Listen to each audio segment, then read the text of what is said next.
All right, folks, welcome to Roland Martin Unfiltered. Coming up for Wednesday, February 6, 2019. Donald Trump's State of the Union last night almost completely ignores the concerns of African Americans. Even when he addresses them, he gets his facts wrong. We'll break it down for you. Also, Stacey Abrams of Georgia gives a strong rebuttal and hit voting rights very hard. Joining us on the show is Congressman Al Green from Houston with his reaction to the State of the Union address, as well as what Stacey Abrams had to say last night. More drama in Virginia. The state attorney general admits he did wear blackface in 1980. And the woman accusing Lieutenant Governor Justin Fairfax of sexual assault comes forward with a detailed account of the encounter, very much at odds with what he says took place. A black woman in Texas is being targeted possibly to discourage black voting. Remember, this is the sister who was sent to prison because she voted erroneously. Then the Tarrant County DA was trying to charge her for a sewage violation. We'll tell you what's going on there with her attorney, Kim Cole, who will join us live. Also in Ohio, an activist, Amber Evans, has been missing for more than a week. We've got the details and how you can help find her. And folks, some white school security guards go real hard on a black female student. Wait until you see the video. It's time to bring the funk on Roland Martin Unfiltered. Let's go. He's got it. Whatever the biz, he's on it. Whatever it is, he's got the scoop, the fact, the find. And when it breaks, he's right on time and it's rolling. Best believe he's knowing. Putting it down from sports to news to politics. With entertainment just for kicks, he's rolling. It's on go, roll, roll, y'all. It's Roland Martin, yeah. Rolling with Roland now. He's funk, he's fresh, he's real, the best, you know he's Roland Martin now.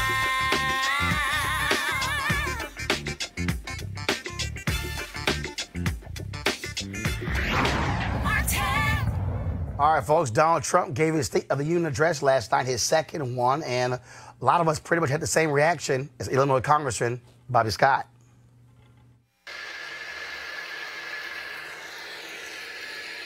We eliminated the very unpopular Obamacare individual mandate. Trump did talk about African Americans at least twice in the speech, and here's what he said. And just weeks ago, both parties united for groundbreaking criminal justice reform. They said it couldn't be done. This legislation reformed sentencing laws that have wrongly and disproportionately harm the African American community. The First Step Act gives nonviolent offenders the chance to re-enter society as productive, law-abiding citizens. Now, states across the country are following our lead. America is a nation that believes in redemption. African American, Hispanic American, and Asian American unemployment have all reached their lowest levels ever recorded. So what didn't he talk about? Well, let's see. Voting rights, voter suppression, racism, white domestic terrorists, poverty, really health and education disparities, and income inequality. Joining us right now, somebody who was there last night, Congressman Al Green from Houston. Congressman, how you doing? Doing quite well, better than I deserve. Now, I was not in the room. So you chose... I was on the Hill in my office. So you chose not to sit in the room? I have not been there since he has been in office. And why is that? Because I'm protesting the bigotry that he places in his policies. I don't think that I should be there to legitimize what he's saying. What did you make of, again, him starting out with this call for unity, and then we all of a sudden switched to the Stephen Miller portion of the speech, where it was just hardcore immigration and things along those lines? Yeah, I think it's very difficult to expect unity when you indicate that you can have peace and legislation, but if you have war, you cannot have negotiation. It seems to me that there was a subtle threat in there for those of us who would like to negotiate, understanding that if we don't give him what he wants, he won't sign anything that we want. We also issued a threat by saying, don't you dare investigate me. Yes, that's what it's all about, the investigation. And he's been doing this since Mr. Comey was fired. You might recall all of this started when he fired Comey and then went on national TV at prime time and confessed that he was thinking about the Russia thing at the time he did it. And so when you saw him, I thought one of the most hilarious moments was where he tried to take credit for the number of women elected to Congress, when the reality is, on the Republican side, they have the same number of women in the U.S. House as they did a decade ago. The growth, when it comes to women, is on the Democratic side, and that's because they beat folks who were supporting his policies. Yes. Well, he's always had a distant relationship with reality and truth. This is just another one of his attempts to engage in his insidious prevarication. But I do appreciate the fact that the Democratic women were there, and they were all in white, and it made it very clear to the listening audience and looking audience that they stood for something other than what he was standing for. And of course, they were busy high-fiving themselves by saying, wait a minute, we'll give ourselves credit for what happened, not what he's trying to do. And he, of course, was taken aback. He didn't realize what he was saying, it seems, and that this would be something that the Democratic women would find favor with, the fact that they have brought this great new influx of females into the Congress of the United States of America. And so, look, first of all, you give one of these speeches, and it's all great and wonderful, and, you know, but at the end of the day, how long will the unity last? But what, another 10 hours? What you got? Well, the unity can't last because the president doesn't align himself with his verbiage. He consistently will betray those that have trusted him to go out and negotiate deals. It's happened with senators. It's happened with members of the House of Representatives. He seems to have a group of people, most of whom are not in Congress, dictate what his policies would be. Coulter, Limbaugh, Hannity. Those are the people that he really listens to. All right, and so what happens next? What happens next with House Democrats? Well, here's what happens next. The conference committee will come back, hopefully with something that we will be able to agree to. But I think that the president is going to use his emergency powers to go forward without the benefit of legislation and engage in litigation, understanding that it'll be tied up in court for some period of time, and he'll be able to claim his victory, take a victory lap, and move on to his next prevarication. All right, then. Congressman Al Green, always good to see you. Always here on the show. Thanks a lot. Thank you. All right, folks. Now, after listening to 90 minutes of number 45 laying out his plan for the country, did anyone really change their minds about who he is? Now, then, of course, so many people were waiting for Stacey Abrams to give her response to the president's speech. Now, she wasn't in Washington, D.C. She did it from a union headquarters there in Georgia. And, of course, she was a former candidate for governor of Georgia. By most accounts, she did a very good job. And she really focused hard on the issue of voting rights.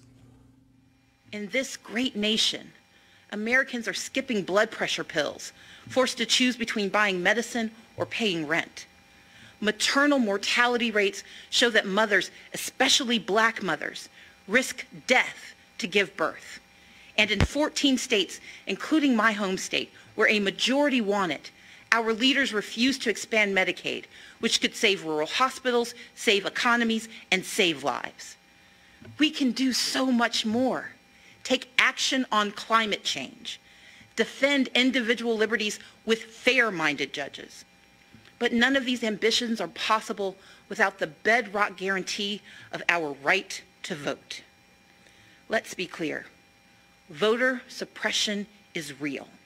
From making it harder to register and stay on the rolls, to moving and closing polling places, to rejecting lawful ballots, we can no longer ignore these threats to democracy. While I acknowledge the results of the 2018 election here in Georgia, I did not, and we cannot, accept efforts to undermine our right to vote. That's why I started a nonpartisan organization called Fairfax to advocate for voting rights.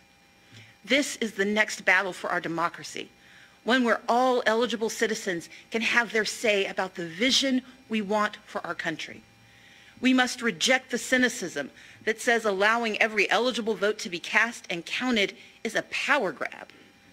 Americans understand that these are the values our brave men and women in uniform and our veterans risk their lives to defend.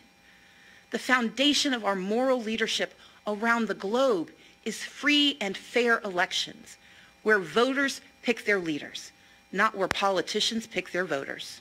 Now, today on Capitol Hill, Congressman Elijah Cummings, who leads the Democrats' House Oversight Committee, he also gave an impassioned speech about the importance of voting. Here we go to my iPad. 1 year ago today, on my mother's dying bed at 92 years old, former sharecropper, her last words were, "Do not let them take our votes away from us."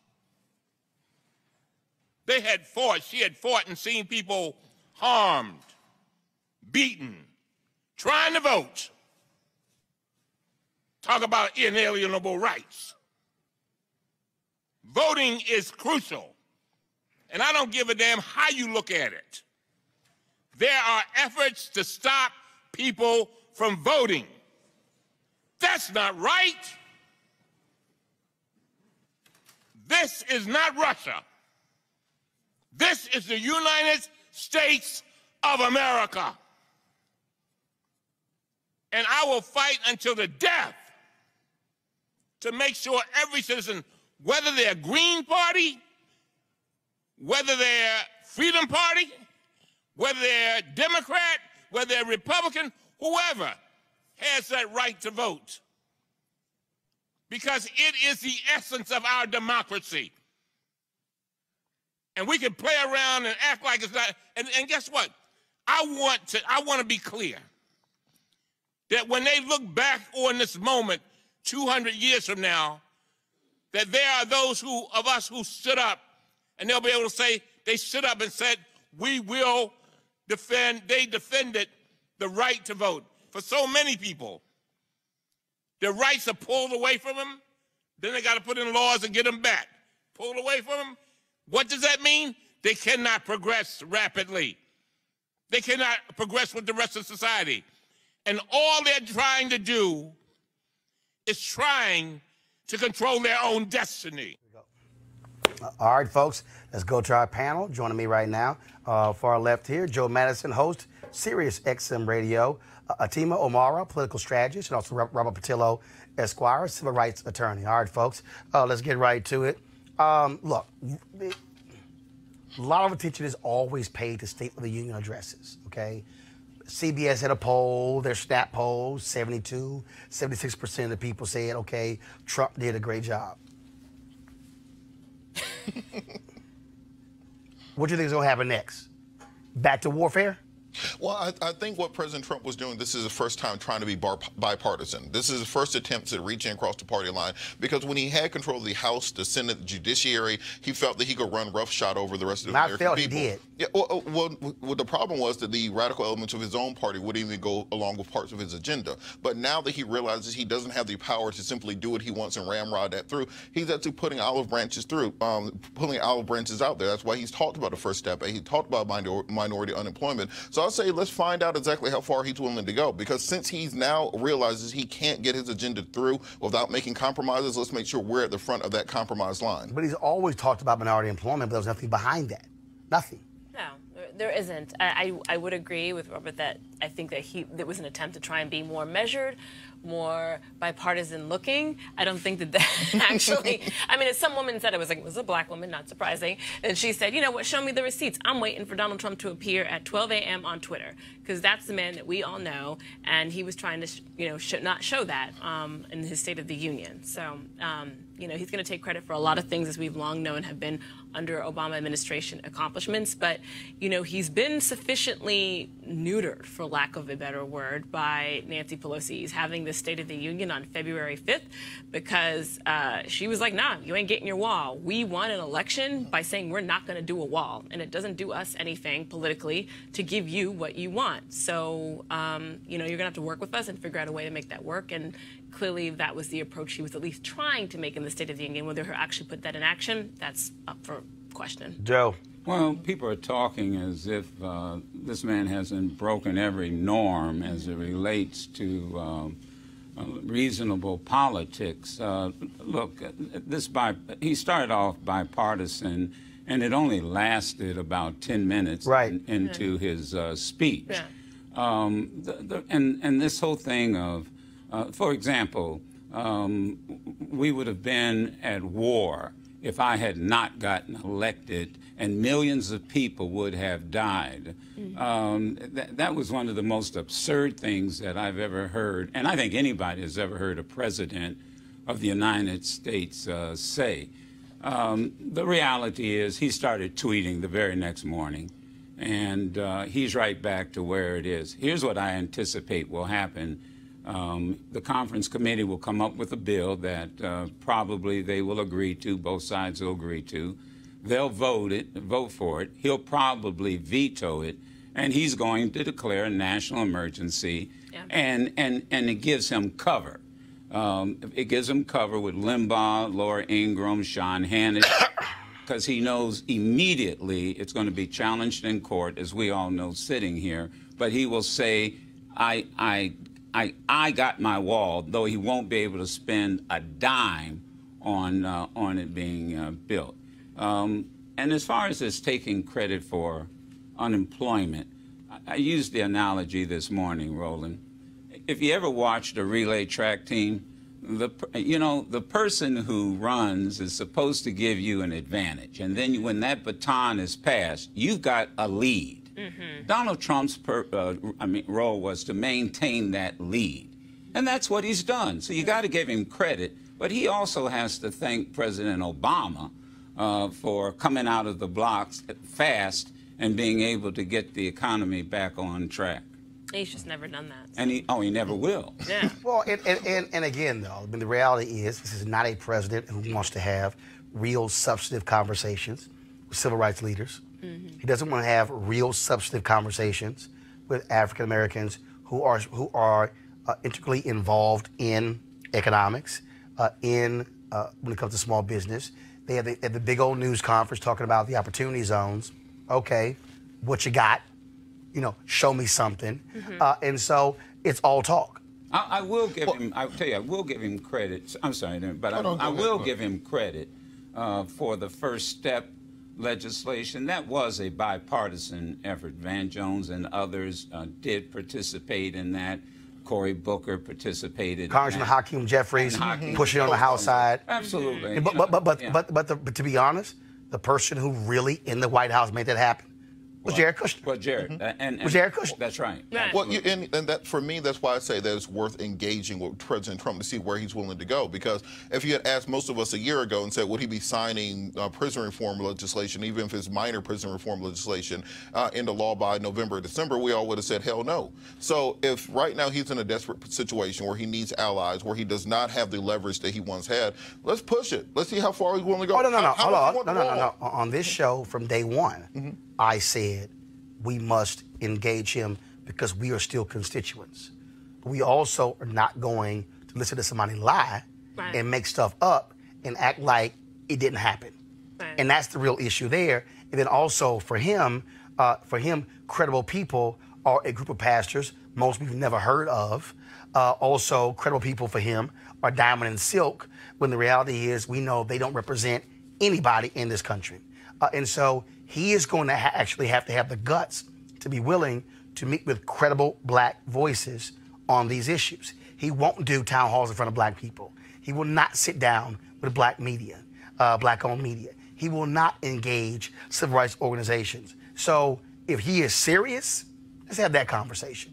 But if we remember Trump prior to becoming President Trump, when he was just private citizen Trump, billionaire Trump, he did make donations to the National Action Network. He made donations to NAACP. Okay, that was there. Rainbow Push. But so let's cultivate those relationships. No.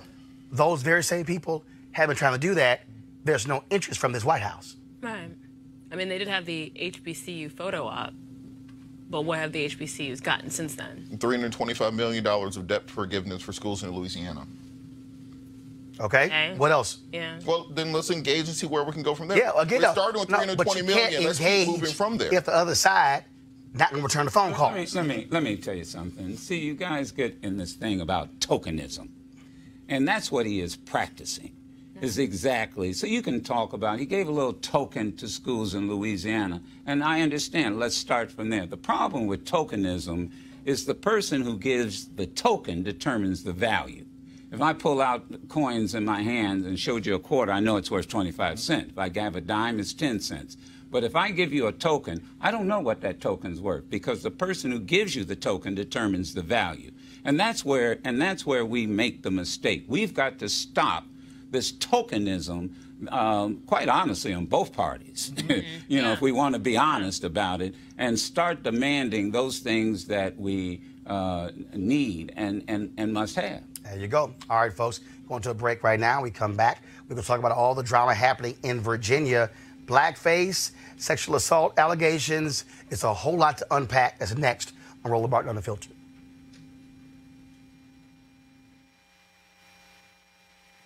You want to check out Roland Martin Unfiltered? YouTube.com/Roland S. Martin. Subscribe to our YouTube channel. There's only one daily digital show out here that keeps it black and keep it real. It's Roland Martin Unfiltered. See that name right there? Roland Martin Unfiltered. Like, share, and subscribe to our YouTube channel. That's YouTube.com/Roland S. Martin. And don't forget to turn on your notifications so when we go live, you'll know it.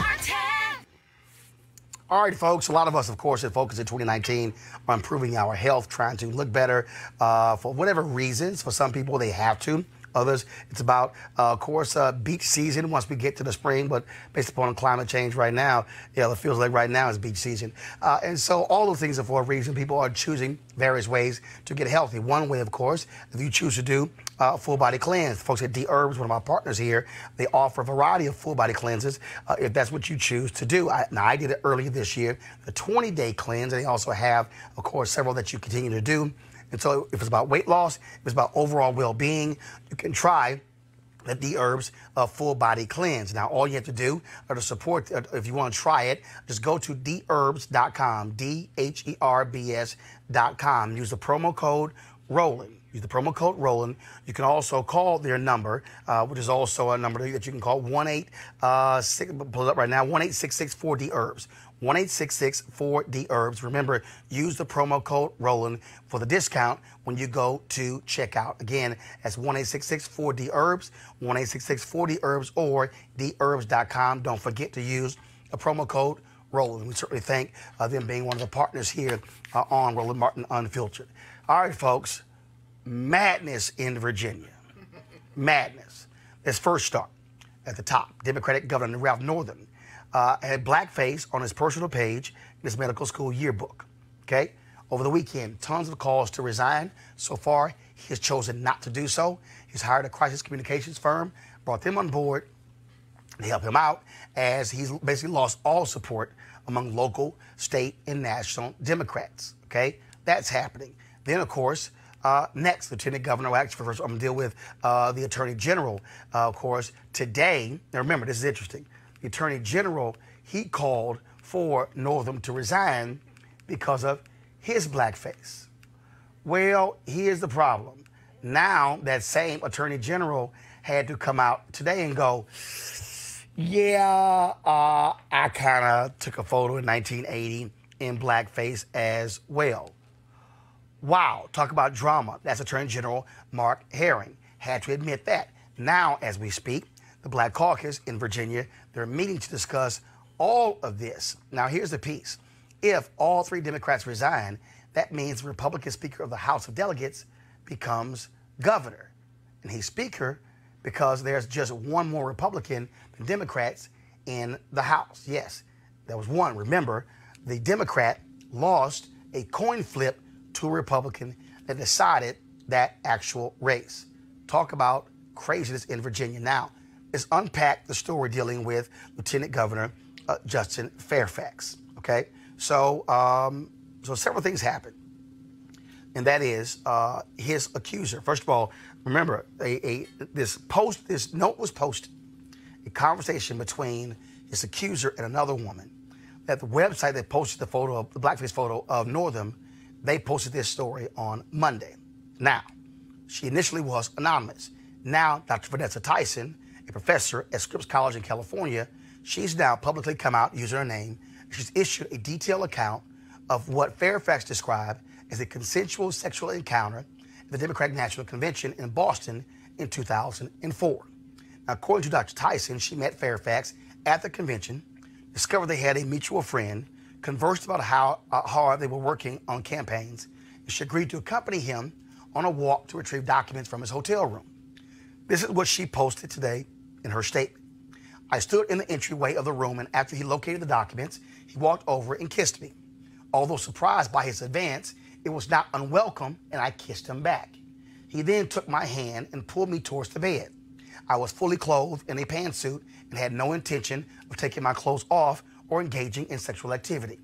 In the back of my mind, I also knew I needed to return to convention headquarters. What began as consensual kissing quickly turned into a sexual assault. Mr. Fairfax put his hand behind my neck and forcefully pushed my head towards his crotch. Only then did I realize that he had unbuckled his belt, unzipped his pants, and taken out his penis. He then forced his penis into my mouth. Utterly shocked and terrified, I tried to move my head away, but could not because his hand was holding down my neck and he was much stronger than me. As I cried and gagged, Mr. Fairfax forced me to perform oral sex on him.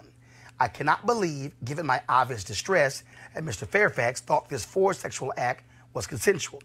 To be very clear, I did not want to engage in oral sex with Mr. Fairfax. I never gave any form of consent. Quite the opposite. I consciously avoided Mr. Fairfax for the remainder of the convention, and I never spoke to him again.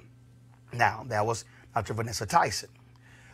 Lieutenant Governor Fairfax has stated categorically that the encounter was consensual, and earlier he released a written statement which reads in part, I'd like to begin by emphasizing how important it is for us to listen to women when they come forward with allegations of sexual assault or harassment. I know that many survivors of sexual assault suffer in silence, and it is absolutely essential to their healing and our healing as a culture that we give all survivors the space and support to voice their stories. Regarding the allegation that has been made against me, while this allegation has been both surprising and hurtful, I also recognize that no one makes charges of this kind lightly, and I take it and the situation very seriously. This has been an emotional couple of days for me and my family. And in my remarks on Monday, I think you could hear how emotional dealing with an allegation that I know is not true has been for me. I had a consensual encounter with the woman who made the allegation. At no time did she express to me any discomfort or concern about our interactions, neither during the encounters nor during 3 months following it, when she stayed in touch with me. That's the Virginia Lieutenant Governor Justin Fairfax. Now, I want to go to my panel on this because we saw this summer. First of all, you've seen some reports saying that Justin Fairfax hired the law firm that helped Brett Kavanaugh. First, Fairfax hired that law firm when she made this initial allegation to the Washington Post. So Fairfax actually hired the firm before the Brett Kavanaugh hearings even took place. And so we see these stories saying he hired Kavanaugh's law firm. Well, they were on board before that. Now, she's hired the firm that Christine Blasey Ford worked with during the Kavanaugh hearings. So, I'll tell you first, you're from Virginia. Yeah. Okay. Your thoughts on, I'm going to have two conversations. First, let's deal with blackface.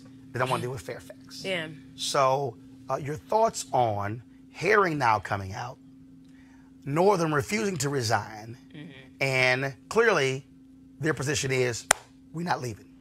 Yeah. So on in the specific result issue of this has been a couple of days. So like I'm a little, when I start talking about it, I'm a little lost for words, which I normally am not, but it's just been a couple of amazing, even the last 4 hours. But in the case of Northam, he actually did the right thing. The first instinct was, this is on my page. On Friday. On Friday. He apologized. He apologized. He owned it. You know, there's now state senators, state house members who said he called, he apologized, he wanted to atone. Next morning, advisors come. It won't me. I don't know how it got on my page. It's a mistake. And then, of course, we saw the ensuing press conference that has been made jokes of in late. And now he's hired a private investigator to figure out who was it on the page. Right. All of this. Now, he blew an opportunity, I think, to have a really good conversation about the evolution of who he was as a person, growing up in a time in Virginia where he definitely inherited a whole bunch of messy remnants of white supremacy, Jim Crow, all of that in the capital of the Confederacy area. He blew that opportunity. What in the issue of Herring, what is very frustrating is, one, I'm glad that he put out the statement, and I think it was a very well-written statement. I think it was very thoughtful. The problem is, though, he called for Northam's resignation, supported Fairfax moving up, and knowing probably that this was somewhere in his background. If he had said, you know, he hadn't said anything at all, this would be a very different situation, right? Or if he'd said when that happened, well, since we're all sharing about blackface, why might I want to talk about me and what I did in 1980? Right.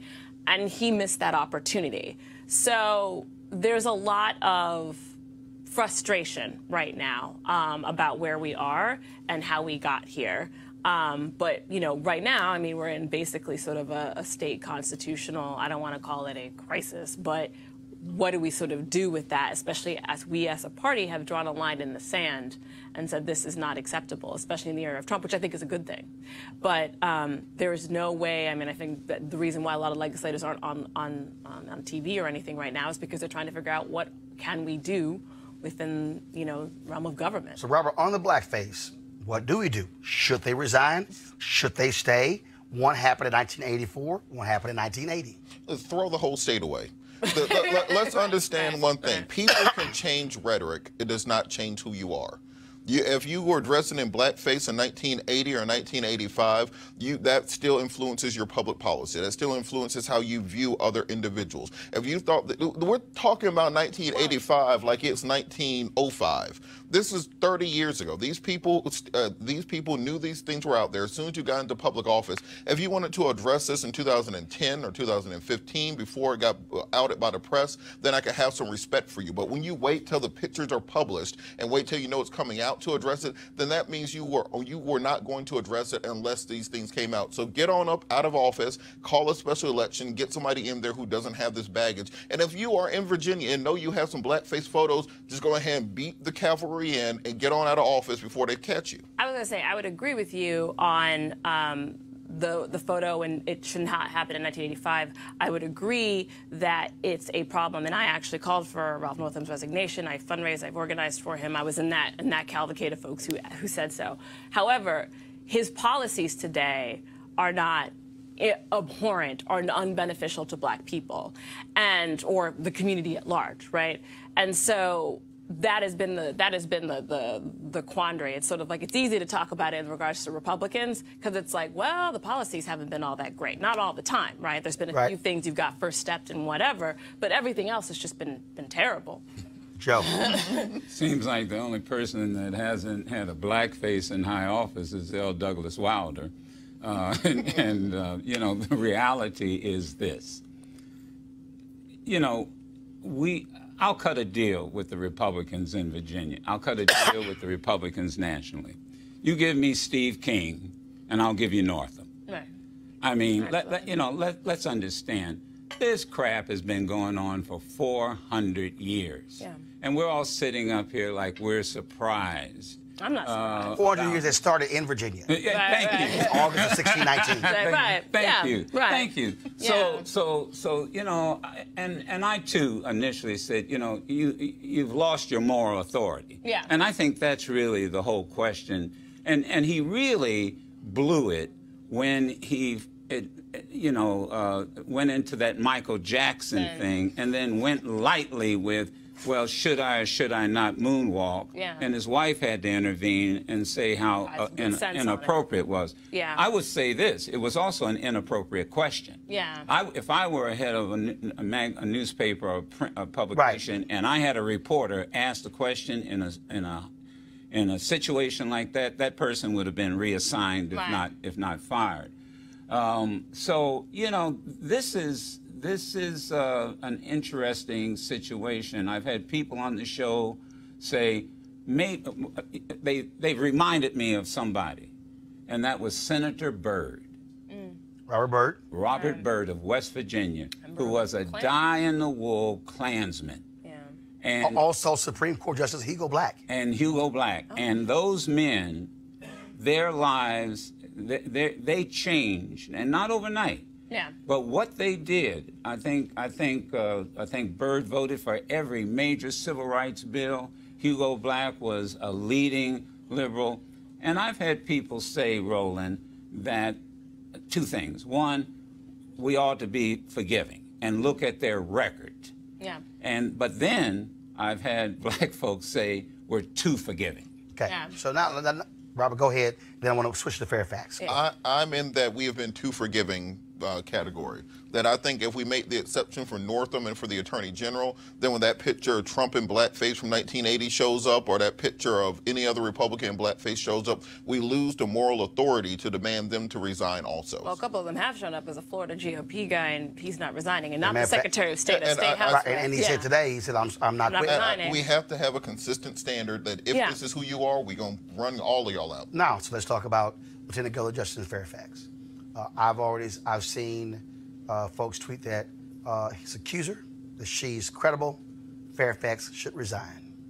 Fairfax says he has been unequivocal, that it was consensual, that what she describes didn't happen. Washington Post, she went to them in 2017. They investigated, they reported, they could not corroborate her story or his story with anyone. Mm-hmm. So the question is, I also want to bring in Teresa Lundy, who was a founder of TML Communications, on the phone as well. So she's going to join our panel on this conversation.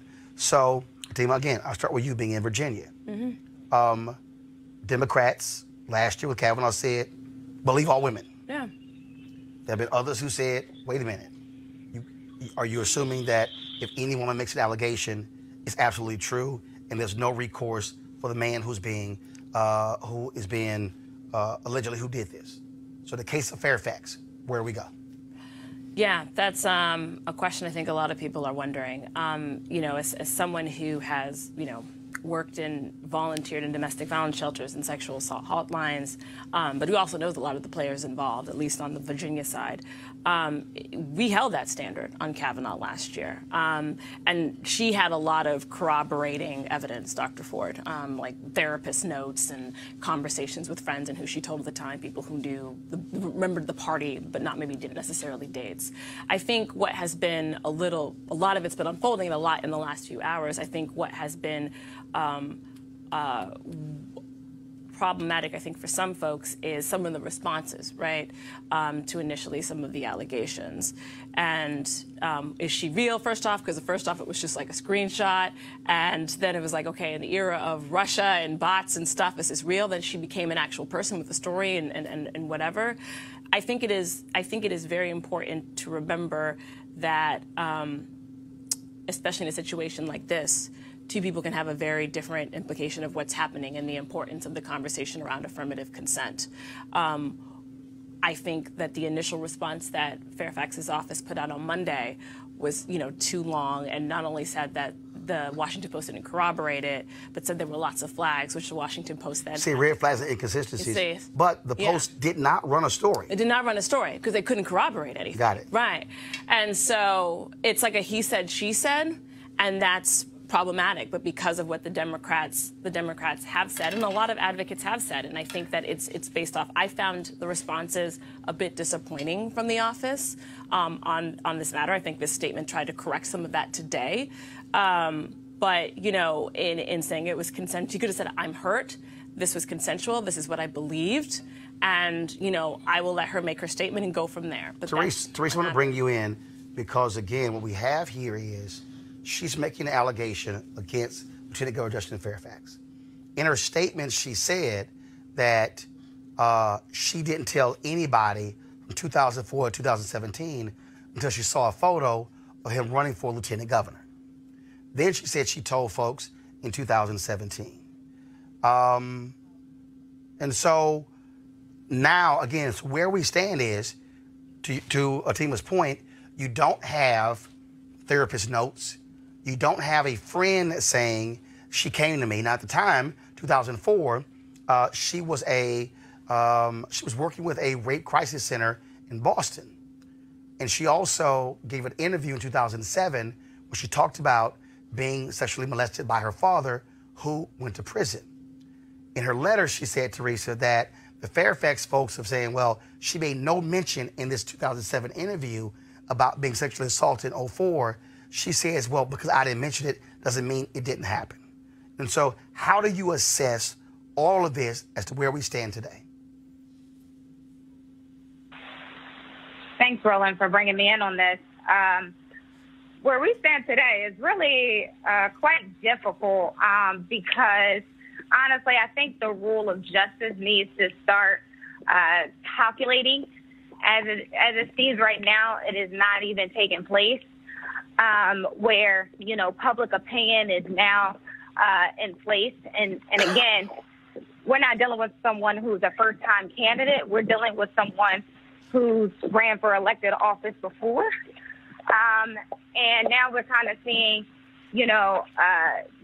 unfortunately, we see the Kavanaugh piece as a example, especially with the law firms being a part of the overall conversation, which means they're actually taking the ranks and actually helping, national clients as it relates to this.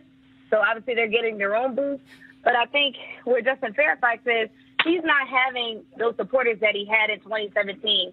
What I mean by that, President Barack Obama in 2017 was at the forefront of all the conversations, and also bringing him on stage saying he supports him. So it's kind of one of my major concerns, because now these people that backed him when he was on a national stage early on, either in Virginia, either in Washington, even in some of his districts, there was no report then, right? And there was numerous opportunities to do so. So for me, I'm just I need to see more of the people that said they supported him early on. Even though this notice did come out in 2017 and there was no investigation on the Washington Post, I think, again, if I was Justin Fairfax on the PR side, I would go a step further. I would do a lie detector test on his part. And then also, again, identifying some of those influencers and making sure that they are promoting what they initially thought about who he is and making sure they're promoting his character. I think that's the best ability right now. Robert. Throw the whole state away. I've had a bright line on this issue. No. We're discussing the whole state. Specifically on Fairfax, I've had a bright line that if these accusations come out against an individual, I believe you should resign, adjudicate the issue, get. But how? Okay, hold on. But how do you adjudicate the issue when she says it happened in 2004? This is 2019. There's no evidence. There's no friends were told. So you literally, the reason the Washington Post didn't report it, they said they could not corroborate her story or his story. So how do you adjudicate something when there's nothing there to adjudicate? Well, let's understand the vast majority of sexual assaults are never reported to anybody. The amount I understand that. The amount of shame that goes along with it, the amount of victim blaming that goes on. Now we're telling somebody, take it from the other perspective, we're telling this woman to go back 15 years and find proof of what happened to you that you can demonstrate to the public. This is part of the reason people don't come forward with these accusations. You just said adjudicated. I'm asking you, okay? Yes. As an attorney. Yes. How do you adjudicate something when there's nothing there to, you literally have. I don't think she's pressing charges. Yeah, my point is we're talking about the court of public opinion, Exactly. not We need to go to the court of statute law. of limitation, not a court of law. No, but you said adjudicate. So that's a legal statement. By that, I mean adjudicate in the court of public opinion. So you take a lie detector test, you get interviews from friends, you get statements from people who are also at the convention, you find all the information possible, and then if you want to come back into public life after that with your proof that you didn't do it, go ahead. Joe Madison. I think we have a bright line rule. The Washington Post couldn't do any of that. You know, somebody with 3 daughters and a wife, and I'm sitting here thinking that many women who come forth, and this whole movement has given them courage to do this. But Roland's making a very good point. There were 2 people, and that was it. There's no physical evidence. There's no other thing. The one thing that bothers me about this is there was also the statement made.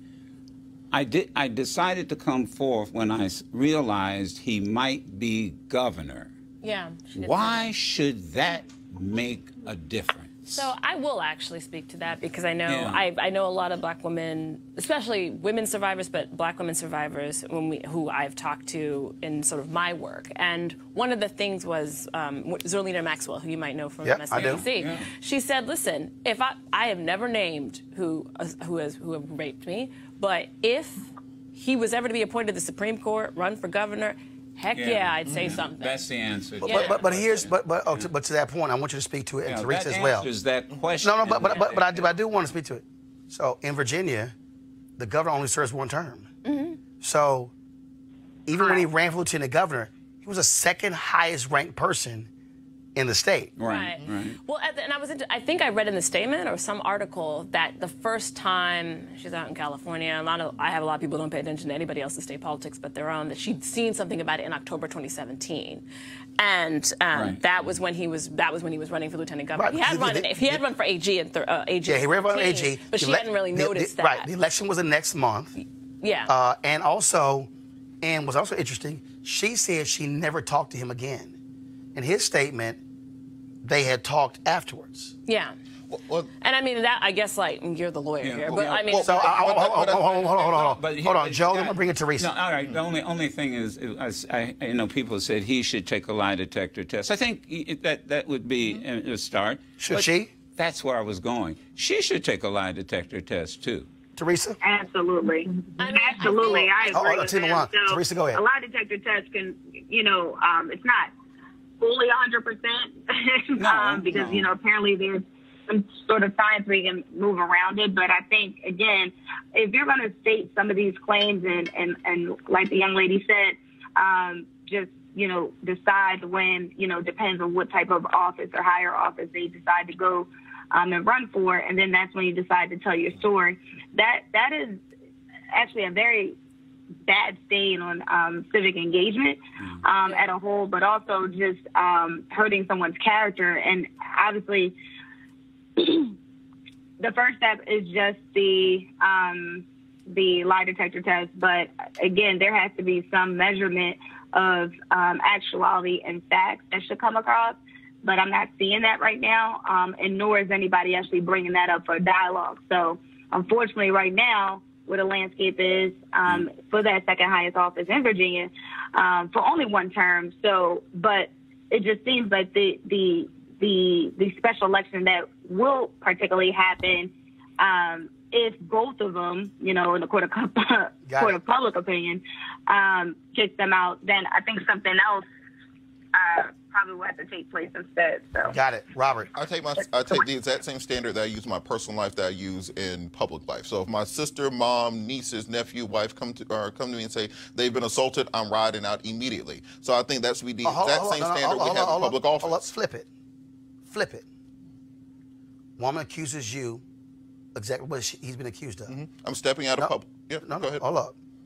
Let's say you work for a law firm. Do you resign from the law firm? Resign. I'm taking my time out of public life. I'm going to prove my innocence. I'm going to gather all the information. If I say we have 3 months of correspondence, I'm getting 3 months of correspondence. I'm getting witness statements. I'm getting lie detector tests. I'm going to prove my innocence. Also, I don't put myself in positions like that. But because of that, step out of public life, bring your information, then get back. Then you can rehabilitate yourself and come back triumphantly. Don't try to fight your way through it in the public eye.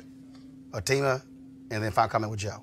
Yeah, I mean, I think he, in this era that we're in, and especially because, you know, she has come out and been very incredible, he has to not respond in some of the ways that he has initially responded, sort of in press gaggles about it. And also, I forgot about the 3 months of correspondence, but that would probably be something automatically he would want to produce, right? And if he said, she said. But I think also I want to say this, and it applies to all three of them. You know, all are entitled to forgiveness, grace, atonement, all of the things, and due process, whatever that is in regards to any of their cases. None of them are entitled to hold the office that they hold now. Joe.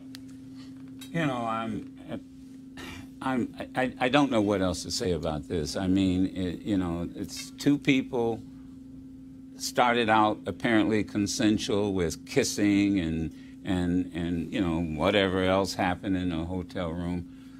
You know, I'll just close my comments that this is a teachable moment, particularly for young men, any man for that matter, that no means no. I mean, this is just that simple, and I hate to close that way, but I think, you know, I don't know what he's going to do. I don't know, you know, we've had, I think Bobby Scott was accused of sexual harassment. And he, you know, he stood firm. Look, I did not do this. And that sort of went away. Yeah.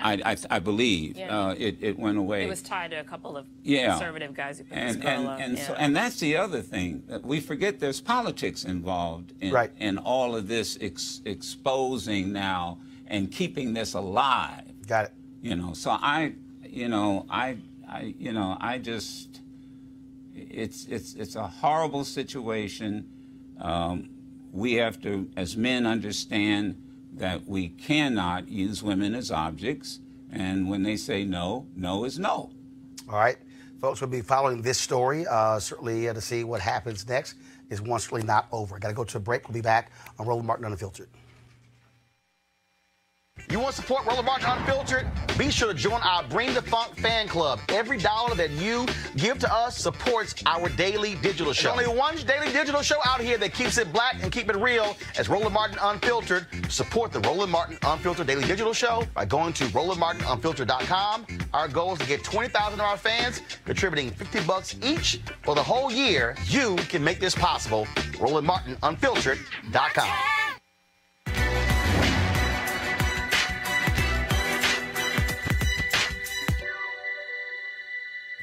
Musically, we were changing the way that we spoke to reflect the way that we felt. Jazz musician Dizzy Gillespie.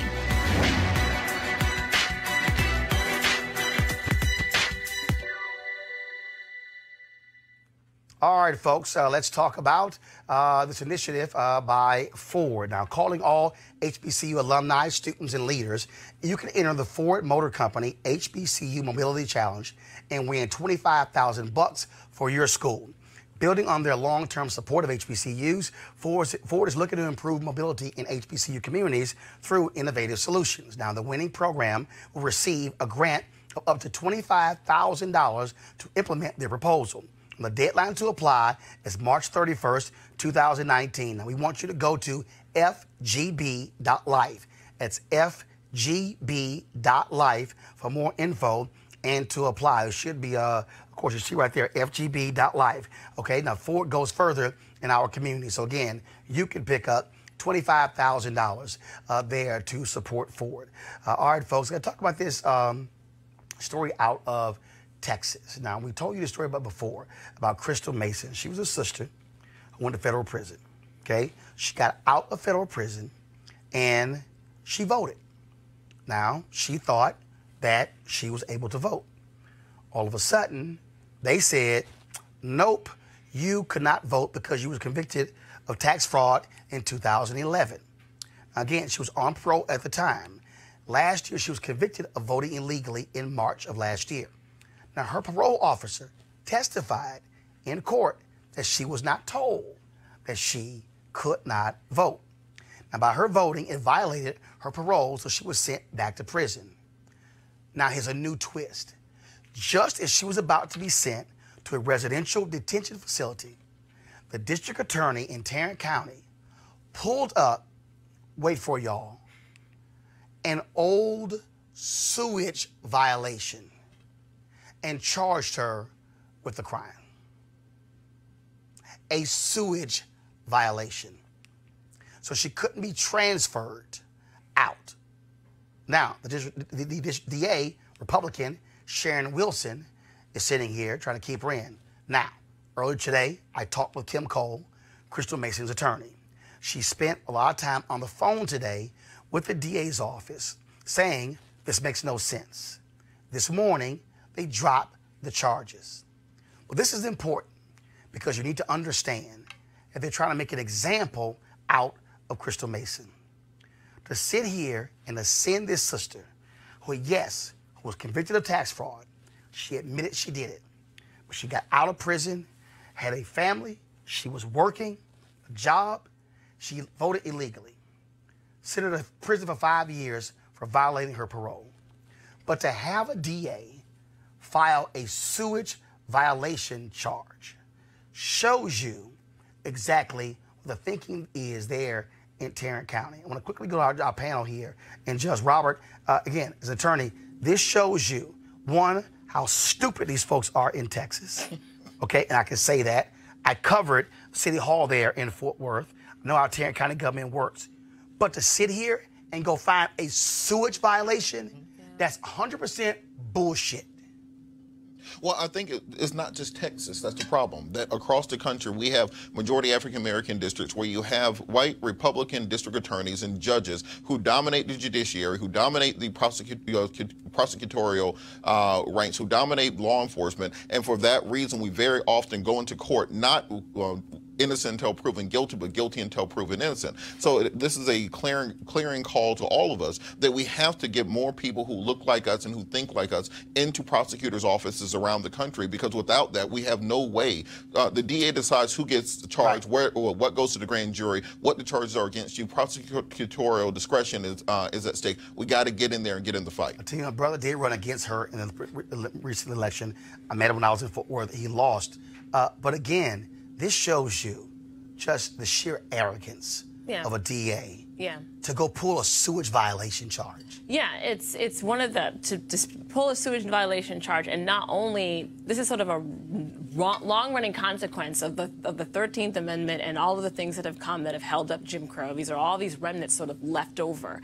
And, you know, the fact that, I mean, they've gotten, right now, they're dealing with all of their voting fraud, like, oh, there's massive voting fraud with all the Texas Secretary of State and all of this, and they're trying not to deal with the fact that their state is radically changed in color, and that means it might be a lot of different votes cast that they don't like, who are the people who are in control of the state. So this tells you just how desperate they are to sort of, I don't know, I would say put people in their place. Kim Cole, her attorney's on the phone, joining us right now. Hey, Kim, when you got word that they were trying to charge her on a sewage violation, surely your head almost exploded. Absolutely, Roland. This is ridiculous. It is insane. I found out about this because Crystal is eligible for to be released to a residential reentry center.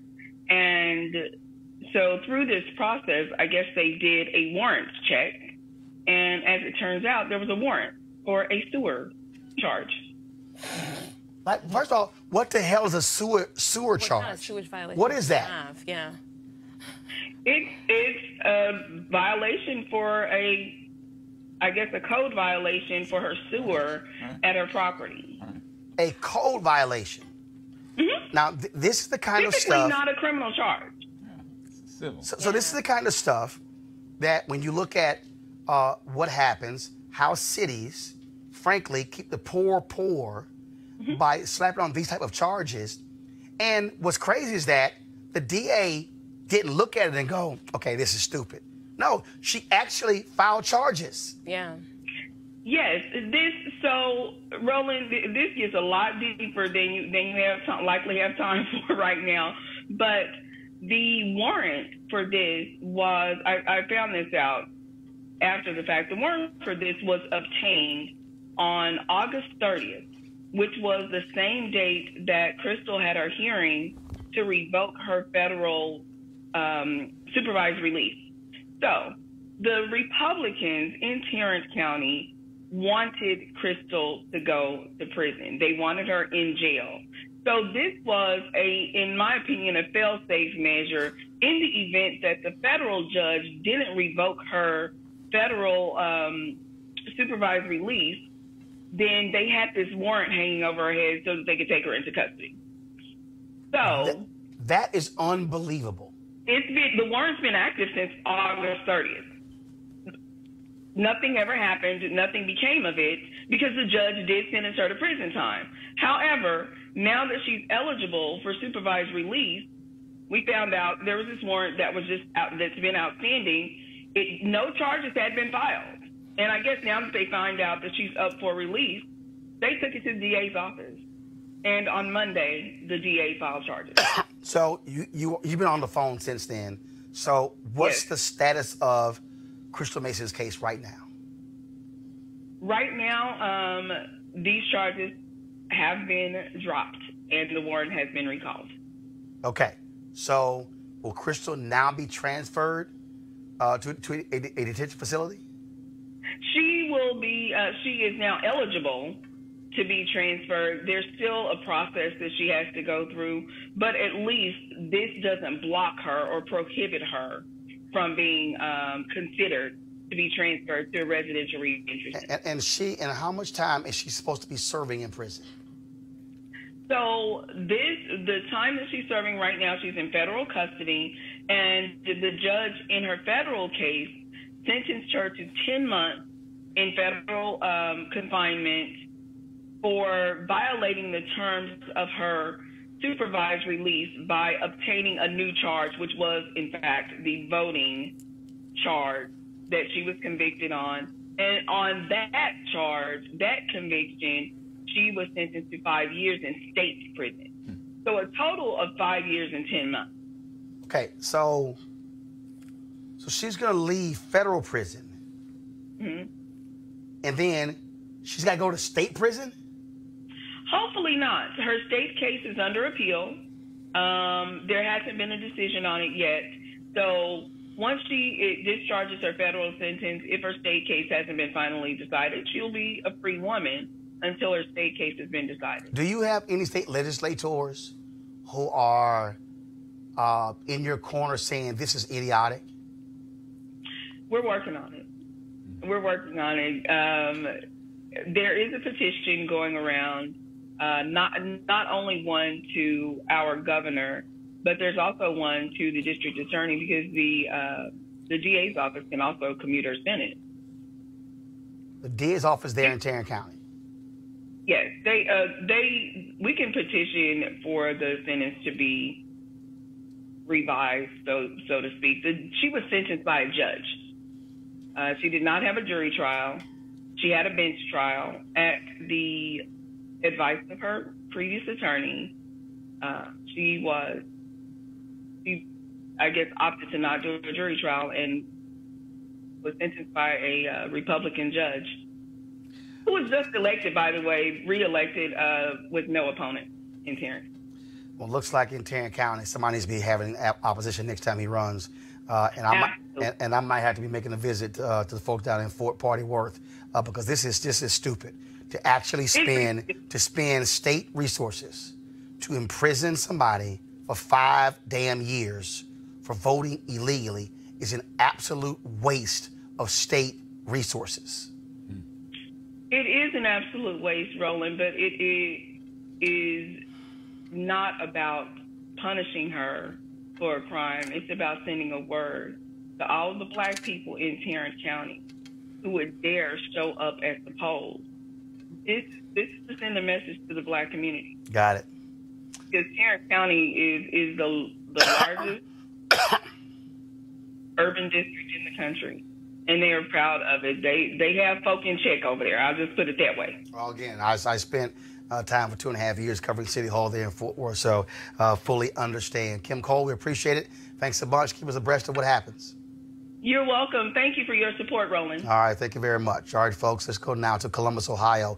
The folks there are searching for Amber Evans, a well-known community activist. She has been missing for a week. Her car was found abandoned. Friends say she would not take off like this without telling friends or family. She's been a key organizer of protest at Columbus City Hall and heavily involved with the People's Justice Project and the Juvenile Justice Coalition. Joining us now to talk about this case and the way mainstream media ignores the missing black people, especially black women, is Derica Wilson, CEO of Black and Missing Foundation. Derica, I don't see this woman's story on CNN, on MSNBC, on Fox. I don't see it. She's been missing for a week. Right. A female activist. Mm-hmm. Our stories are unworthy with the mainstream media. You know, the decision makers in the newsrooms, they don't look like us. And we struggle with stories such as Amber's story and so many other Amber Evans out there. You know, here's a lady that's missing a week. Family don't know where she is, well known in the community, and no one's looking for her. Have you been in touch with folks down there? Or what kind of support do they need? I mean, what does the search look like? What's going on?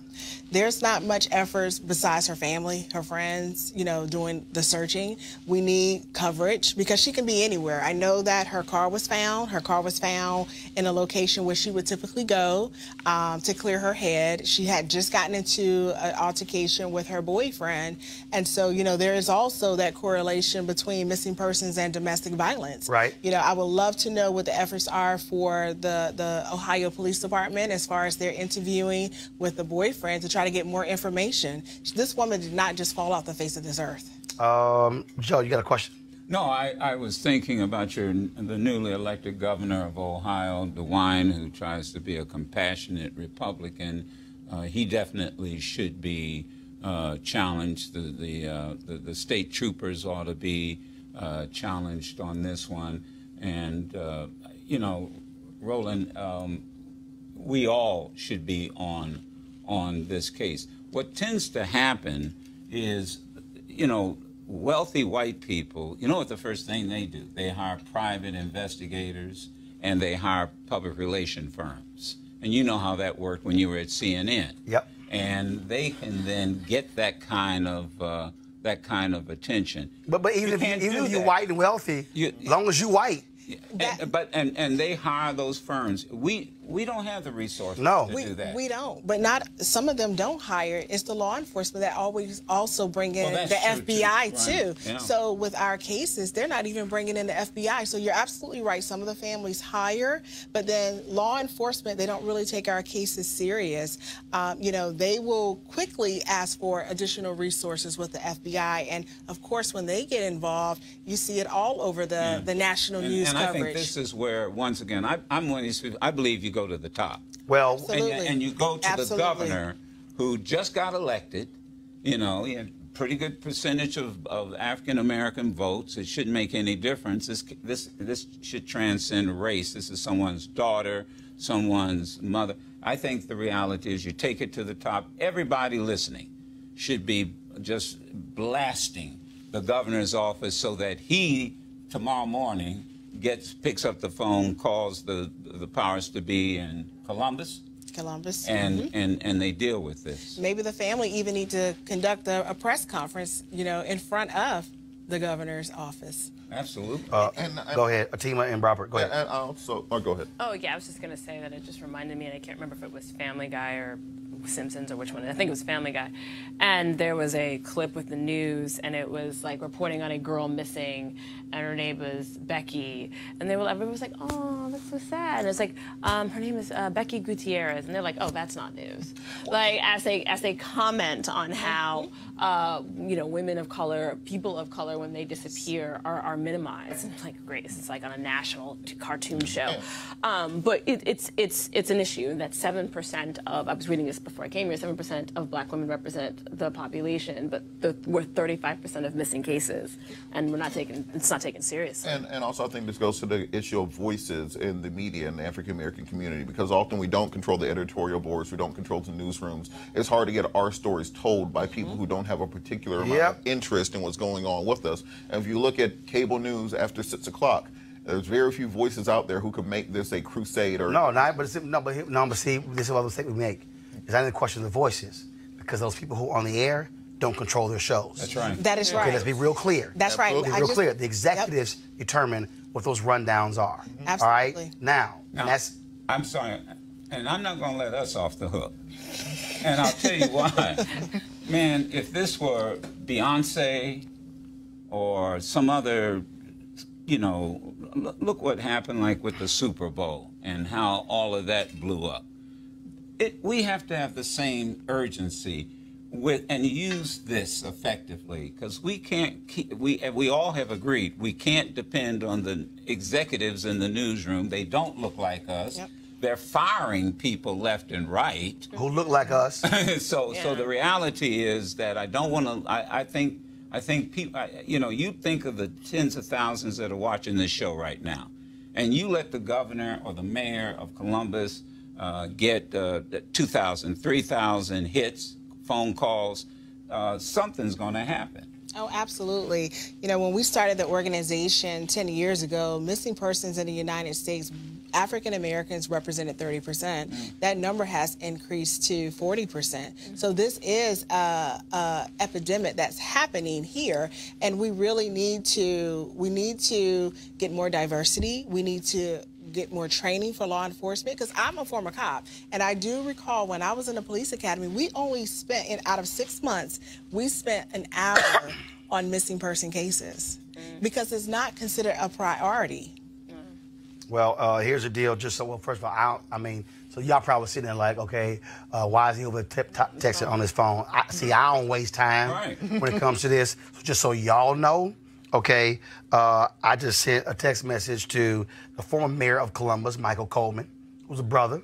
I sent a text message to Congressman Tim Ryan of Ohio. Sent a text message to Congresswoman Marsha Fudge of Ohio. Then also Congresswoman Joyce Beatty, who represents Columbus in Ohio. So I'll let y'all know what they hit me back with. So just so y'all know, because see, I don't sit here and just waste time. So I'll let y'all know, follow me on social media, what they say. But I'll be damned if you're going to have this sister who's an activist missing and you're not going to have any coverage that's taking place. And yeah, I'll also be jamming up all these cable networks. And just so y'all also understand, I'm not going to sit here and just hit them on Twitter. Jeff Zucker, I'm sending you an email. Phil Griffin and MSNBC, I'm sending you an email. And also Suzanne Scott, CEO of Fox News, I'm sending you an email as well. Just so y'all know. Anybody else? I'll do the same. Everybody. Okay. Absolutely everybody. All right, then. Derek, I certainly appreciate it. Thank you so very much. Thank you. Folks, how can they reach your organization?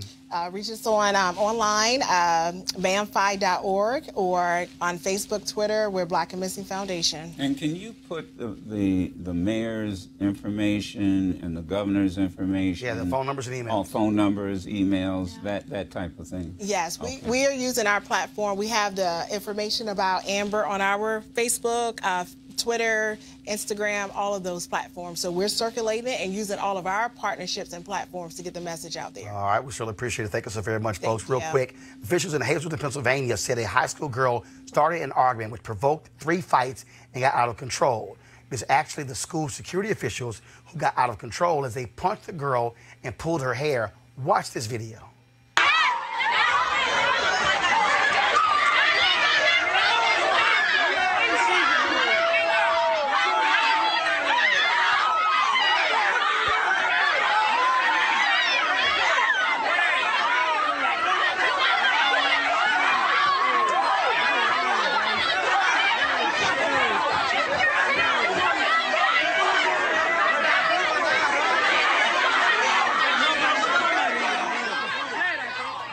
Now, no matter what may or not have happened before the video started, these 3 white men were out of control. School officials defended the security officer's conduct. No shock. No shock at all. All right, I want to thank Robert, I want to thank Atima and Joe for joining us on the show. Thank you so very much. Derek as well, to also Kim Cole, thanks a bunch, as well as Teresa Lundy and Congressman Al Green as well. Hey, folks, don't forget, one of the reasons why it's important to support Roland Martin Unfiltered is because of the conversation we had today, but also the stories that we cover, the mainstream media consistently ignores. And so it's important for us having our own voice, even though I barely got one, in our own platforms. So I want you to do me a favor, go to RolandMartinUnfiltered.com, join our Bring the Funk fan club. And remember, every dollar that you give also goes to making this show possible. Tomorrow, we'll have our live show, plus after our live show, an amazing interview with comedian Ali Sadiq. He talks about going to prison in Texas, talks about some older brothers who were in prison who saved his life. And I can't wait till y'all hear the story of what they did and how they shut the prison down when the Million Man March was held here in Washington, D.C. And so it's an amazing interview with comedian Ali Sadiq. We're going to live stream that tomorrow right after the show, so we can't wait till you see that. All right, folks, I got to go. Y'all have a great one. Holla.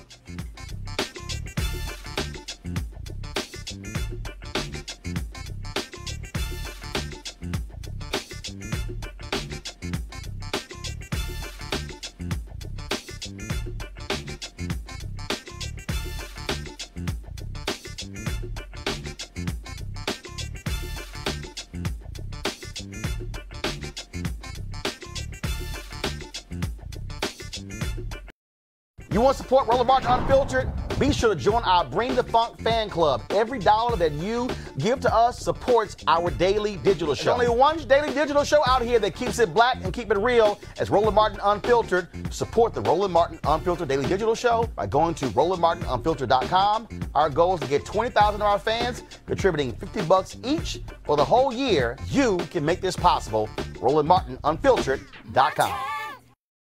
You want to check out Roland Martin Unfiltered? YouTube.com/Roland S. Martin. And subscribe to our YouTube channel. There's only one daily digital show out here that keeps it black and keep it real. It's Roland Martin Unfiltered. See that name right there? Roland Martin Unfiltered. Like, share, and subscribe to our YouTube channel. That's YouTube.com/Roland S. Martin. And don't forget to turn on your notifications so when we go live, you'll know it.